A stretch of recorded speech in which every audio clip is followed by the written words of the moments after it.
a 1917 Bucyrus Class 24 dragline, and it's the oldest known dragline in the world. It's also the last known example of a skid and roller dragline.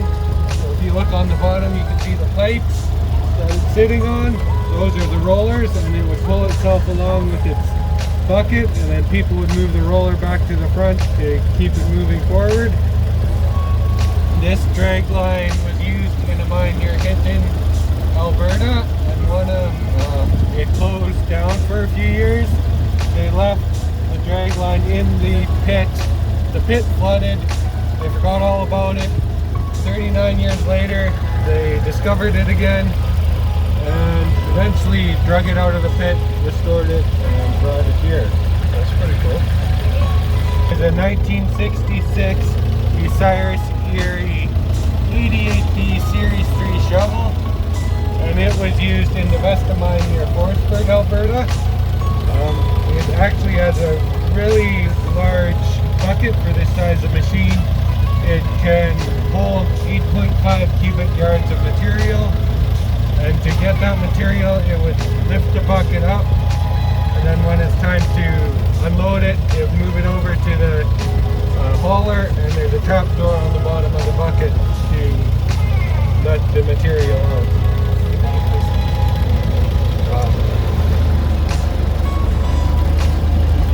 Here, it is a 1939 Northwest 4 excavator, and it's an example of a cable excavator before hydraulics were used to run the bucket. And this particular excavator was used on many projects around Alberta, and one of the projects it worked on was the Grote Road construction in Edmonton. How about that? And this must be the father of that one.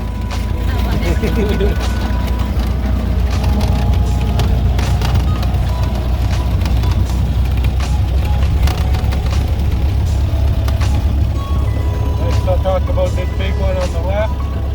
It is a 1929 Bucyrus Erie 200B stripping shovel, and it's the largest artifact in the museum's collection. Even though it's the largest artifact in the collection, it's actually a small stripping shovel in comparison to other ones that have been built. This is the last remaining of 4 that were used in North America, and it was used in the mine near Hanna, Alberta. Oh, really? And the bucket is actually large enough for me to stand up straight inside of. Wow, that's pretty cool.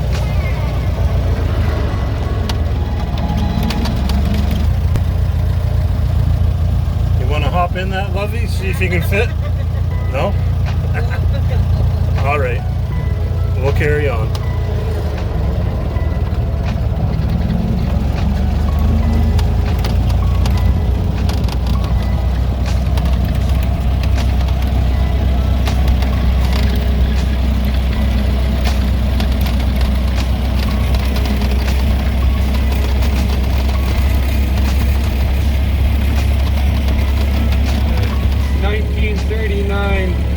Caterpillar E8 trawler, and behind it is a ripper.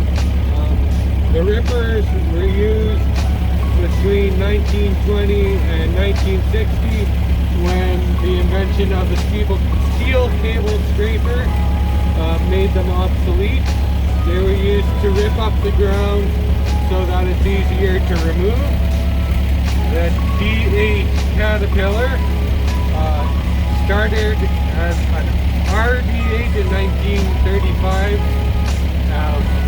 In 1937, they changed the name to D8, and Igor's continuous coal miner.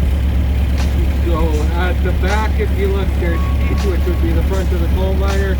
That would rip up the seam of coal in an underground mine. Then it would be sent out of the mine on a conveyor belt. And if you look close to the front there is the little cage where the operator would sit. Wow.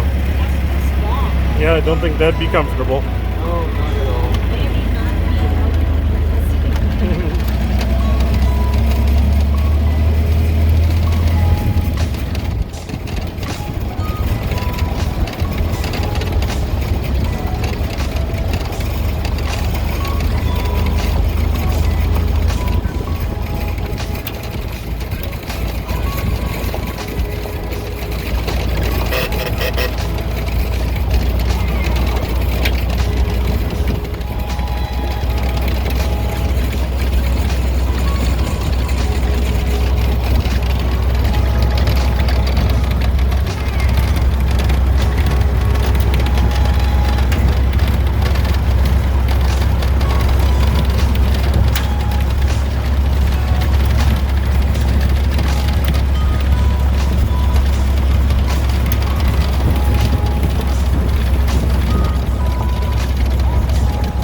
Okay.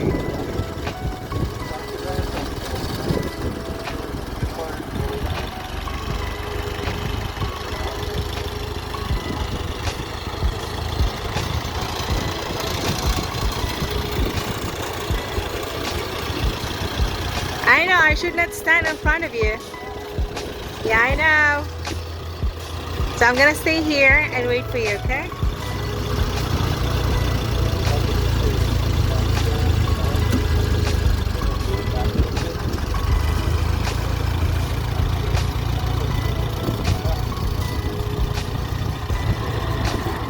All right.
Not as smooth as I am in my own car, but after a couple weeks, I'm sure I'm going to hang with it.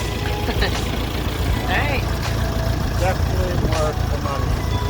If you want to come to the Reynolds Museum and ride an old girl like this, it's definitely worth the money. And the guide, very knowledgeable. Ryan Reynolds, everybody. Ryan from Reynolds.